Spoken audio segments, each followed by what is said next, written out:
préconisez concrètement? Alors, nous avons demandé au président de la République qui était à l'université le 31 juillet et qui avait dit qu'au plus tard le 8 octobre, le procès allait avoir lieu. Nous avons attendu du mois d'octobre presque au mois de mars et rien n'est clair là-dessus. À chaque fois, on entend qu'on a arrêté quelqu'un, on a libéré un autre, un juge d'instruction, des propos que nous ne comprenons pas. Il n'y a pas d'information par rapport à ça et nous avons le pressentiment que l'État voudrait protéger les policiers. On a tué Balaguer ici en 2001, jusqu'à présent, personne n'est édifié par rapport à celui qui l'a tué. Maintenant, pour ces dossiers-là, nous sommes prêts à y laisser notre vie. Nous voulons que la justice fasse son travail et que le plus rapidement possible. D'ailleurs, nous avons donné un délai. Maintenant, nous n'allons plus attendre. Et chaque fois, il y aura des triptyques, il y aura aussi des manifestations dans l'université, jusqu'à ce que l'État prenne la disposition et la responsabilité d'organiser un procès pour Bassirou Faye. Et quelle sera votre réplique si aujourd'hui, je pense que c'est le début. Et vous savez que tout début est vraiment moyen. Nous allons passer maintenant à la fête supérieure. Ce n'est qu'une publicité. Le film viendra.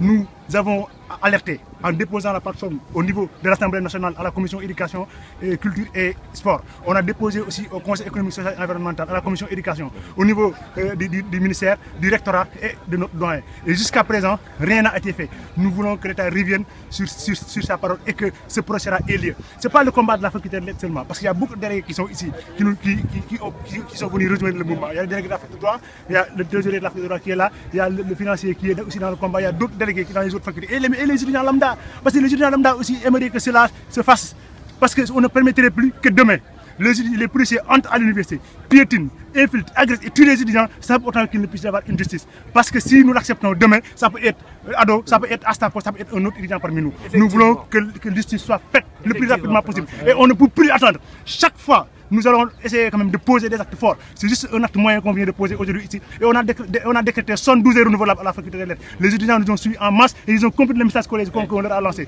Nous allons poursuivre le combat, advienne que pourra. Et par rapport aux conditions que vous appelez des conditions par rapport aux conditions, nous savons que c'est difficile. Parce que nos camarades de la fac de droit, nos camarades de la fac de sciences, nos camarades de la FASEC, après leur licence, ils sont sélectionnés en master. Nous, avec une licence en philosophie, une licence en perse, une licence en italien. Et le seul truc qu'ils peuvent faire, c'est l'école normale. Aujourd'hui, ils recrutent à partir du master. Donc si on ne te sélectionne pas à partir du master, qu'est-ce que tu vas faire à partir de la licence? Qu'est-ce que tu vas faire?